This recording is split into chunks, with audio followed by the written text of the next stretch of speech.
အဲ့တော့ကျွန်တော်ရဲ့ YouTube channel ကို subscribe လုပ်ထားတဲ့သူတွေနောက်ဒီ trading ကိုစိတ်ဝင်စားတဲ့သူတွေကိုကျွန်တော်ဒီနေ့မှာ trader တစ်ယောက်နဲ့ကျွန်တော်မိတ်ဆက်ပေးခြင်းတော်တော်များများတော့သိပြီးကြတော့ပြီ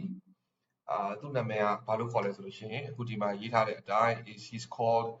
Jesse Livermore တော်တော်များများသိကြတယ် trading ကိုလုပ်ကိုင်နေတဲ့သူတွေသူသဖြင့်ကျွန်တော်ရဲ့ channel ကိုsubscribe လုပ်ထားတဲ့သူတွေဒီလိုငါ့ကိုလုပ်ကိုင်ဖို့စူးစမ်းနေတဲ့သူတွေသို့မဟုတ်လုပ်ကိုင်နေတဲ့သူတွေဆိုလို့ရှိရင်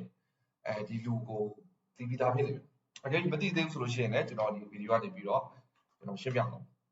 ဒီလူကြီးကဘယ်နှစ်ခုနှစ်တော့ trader လဲဆိုလို့ရှိရင်1800ခုနှစ်တော့1800ဆိုတာ1900မဟုတ်1900ခုနှစ်တော့မဟုတ်1800ခုနှစ်တော့ trader တယောက်ဖြစ်တယ်နော်ဒီလူကြီးကဘာလဲဆိုလို့ရှိရင်အဲ့ဒီခေတ်တော့ computer တွေမပေါ်သေးဘူးနော်အဲ့တော့ဘယ်လို trade လုပ်လဲဆိုတာလေဒီဗီဒီယိုမှာကျွန်တော်နည်းနည်းအတူချုံလေးကျွန်တော်ပြောပြဒီနေ့ခေတ် traders တွေတော်တော်များများလည်းဒီ Jesse Livermore ကိုတည်တည်ချာချာကို Bible တစ်ခုအနေနဲ့ကျမ်းစာတစ်ခုအနေနဲ့ကို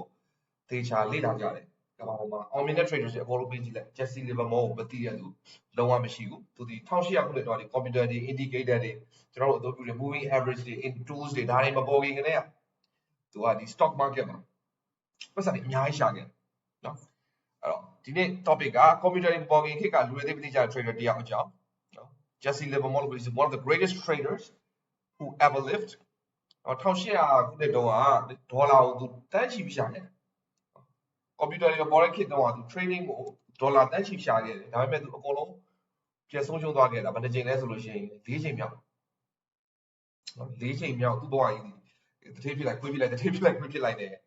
သူဆုံးရှုံးခဲ့တယ်အဲ့တော့ကျွန်တော်တို့ကသူ့အကြောင်းလေ့လာမယ်ဆိုလို့ရှိရင်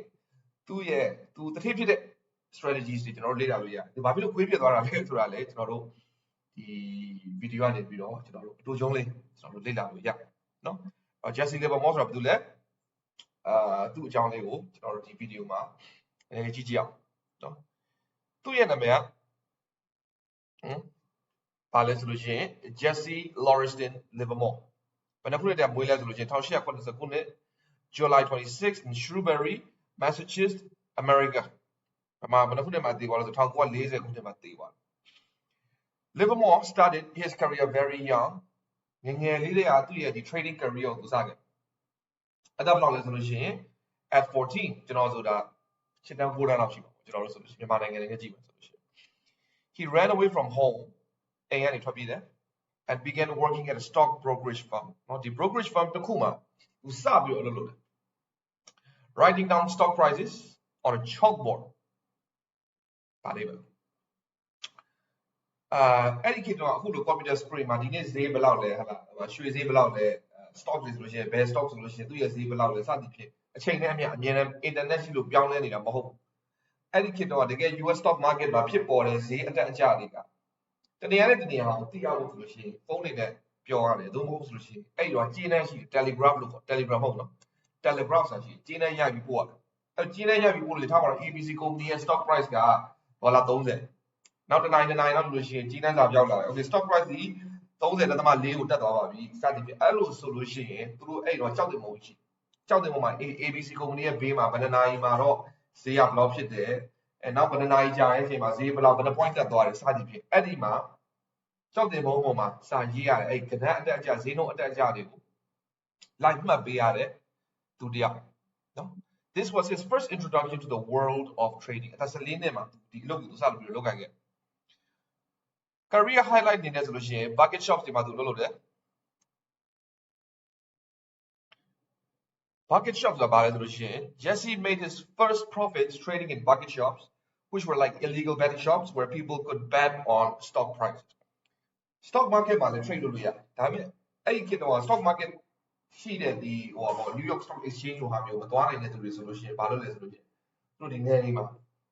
bucket shop ဆိုတာရှိတယ် bucket shop ဆိုတာတကယ်တော့ CFD contract for difference သူက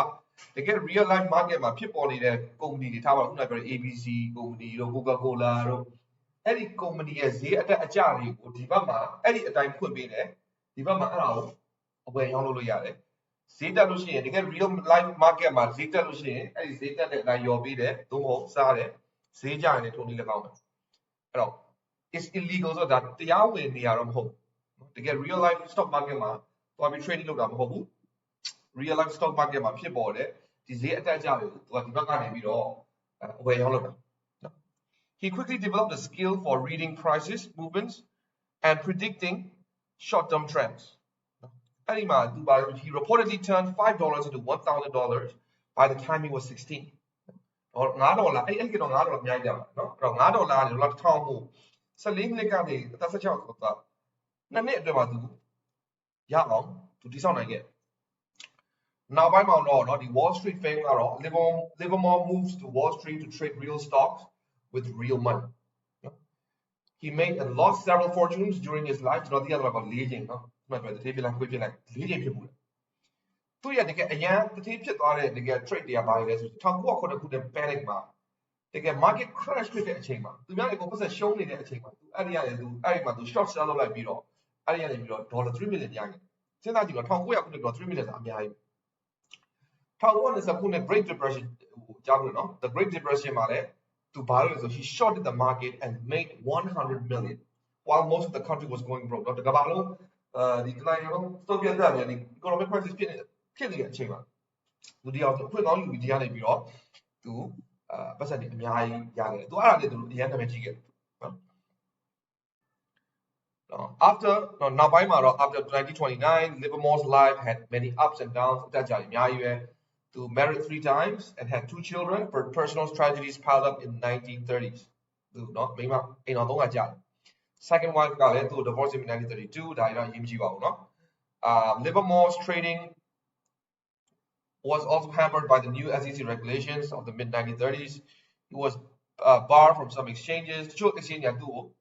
pay trade မလုပ် 1940 မှာသူ့ရဲ့ network ကသူပတ်စံအများကြီးရှာခဲ့ပေမဲ့သူ့ရဲ့ network က0လောက် almost 0ဖြစ်နေတယ်နော်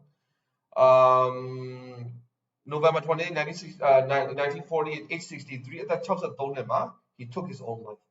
သူကိုတက်တယ်ကွာ suicide လုပ်တာနော်အမှားလဲဆို in New York's apartment In a suicide note to his wife, he wrote, "Tired of fighting." ဆိုပြီးတော့သူရေးခဲ့တယ်သူတေသွားတဲ့အချိန်မှာသူပေးရန်ရှိတွေကသူပိုင်ဆိုင်မှုတွေလည်းနည်းနည်းလေးပုံများနော်အဲ့ဒီခေတ်တော့ newspaper တွေကတော့ထုံးတယ်ပေါ့နော် media တွေကတော့ဘာလုပ်လဲသူရဲ့ personal scandal မကောင်းတဲ့အကြောင်းတွေပဲရေးတယ်ဒါပေမဲ့နောက်ပိုင်းအချိန်ကြာလာတဲ့အချိန်မှာဒီနေ့မှာတော့ Livermore is a legend whose story is read as both inspiration and warning ခုနပြောတဲ့တတိဖြစ်ခဲ့တဲ့အချိန်မှာသူဘယ်လို strategy တွေသုံးခဲ့တယ်ဘယ်လို mindset တွေနဲ့ approach လုပ်ခဲ့လဲ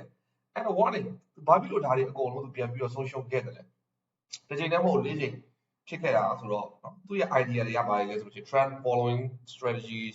market psychology remain influential among speculators and algorithmic traders နော်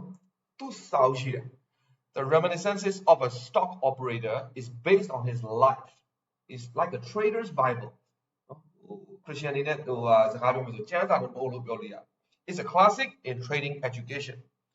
အဲ့ဒီစာအုပ်ကိုကျွန်တော်အခုဘာလုပ်မလဲဆိုတော့ကျွန်တော်အခု online ကနေကျွန်တော် download လုပ်ထားတယ်အဲ့စာအုပ်လေးကိုကျွန်တော်ဖတ်မယ်စာအုပ်ကpage အခု200ကျော်လောက်ရှိတယ်ကျွန်တော်ဒီ YouTube channel ကနေပြီးတော့ပဲဟိုပြီးခဲ့တဲ့တစ်ခါတော့ဒီ Way of the Turtle Trading စာအုပ်ဖတ်တယ်လို့မျိုးကျွန်တော်ဖတ်ဖို့လုပ်ထားရှိတယ်အဲ့စာအုပ်ကဘာမှလဲဆိုလို့ရှိရင်အဲ့ဒီပါနော်Reminiscences of a stock operator 75th anniversary edition ဆိုပြီးတော့ Edwin ရေးထားတဲ့စာအုပ်ဒီစာအုပ်က page ပေါင်း263ရွက်ရှိတယ်ကျွန်တော်ဒီ YouTube channel ကနေပြီးတော့ကျွန်တော်အားတယ်လို့ပြောလေကျွန်တော်ဗမာလိုလေးနည်းနည်းဘာသာပြန်ရင်းနဲ့ဖတ်ဖို့ရှိတယ်အကယ်၍စိတ်ဝင်စားရဆိုလို့ရှိရင်ကျွန်တော် comment မှာ yes လို့ရေးပေးခဲ့ပါနောက်ပြီးတော့ကျွန်တော်ဘာဖြစ်လို့တရားဖတ်မလဲဆိုတော့ကျွန်တော်တစ်ခါမှမဟုတ်ဘူးနည်းနည်းပါးပါးတော့ဖတ်ထားတယ်အကျဉ်းတော့ဖတ်ထားတယ်သူကအရင်ကောင်းတယ်အရင်ကောင်းတယ်ဆိုတာဘယ်လိုလဲဆိုတော့ကျွန်တော်ရဲ့ channel ကတော်တော်များများကဘာလဲဆို education အရင်များ education မှာအရင်တော့ဒီစာအုပ်ကကြတော့ကျွန်တော်ဘာလဲသွားနိုင်ပြောမင်းသိခိုင်ပုံနာပါကိုစာအုပ်နဲ့နည်းနည်းဆင်းတယ်သူ့ရဲ့ life ကိုသူငငယ်လေးကနေကြီးလာတယ်သူ့ရဲ့ဘဝအတွေ့အကြုံတွေအကုန်လုံးသူ့နေရာကနေပြီးရေးပြထားတဲ့စာအုပ်ဖြစ်တယ်အဲ့ဒီအတွက်ကြောင့်เนาะကျွန်တော် channel မှာကြည့်တဲ့သူတွေเนาะ inspire ဖြစ်နေတယ်ဆိုလို့ရှိရင်ညဘက်เนาะဖြစ်ဘယ်ချိန်ပဲဖြစ်เนาะeducational လည်းဖြစ်ရမယ်เนาะ entertainment တစ်ခုအနေနဲ့လည်းဝတ္ထုတစ်ခုလေးကိုစိတ်ဝင်စားနဲ့ဖတ်လို့ရဖို့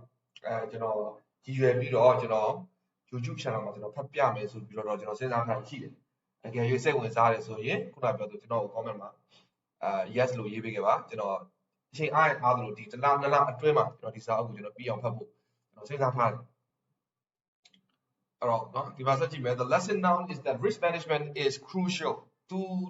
ကျွန်တော်နားလည်အောင်ပေါ့နော်ဒီစာအုပ်ထဲမှာသူကျွန်တော်လေ့လာမှာပါလဲဆိုလို့ရှိရင်သူဒီခုနပြောတယ်ပတ်စံအများကြီးချက်တာပြန်ရှုံးလို့အဓိကသူတီထွင်ခဲ့တဲ့သူ့ရဲ့ rules တွေရှိတယ်သူရဲ့ စီမံစည်းကမ်းတွေကိုသူကိုယ်တိုင်မလိုက်နိုင်ခဲ့ဘူးဒီထဲမှာဘာတွေသင်ခန်းစာရအောင်လို့ဆိုလို့ရှိရင် risk management သူကောင်းကောင်းမရှိခဲ့ဘူးသူရဲ့ risk ကိုသူသေချာ control မလုပ်နိုင်ခဲ့ဘူး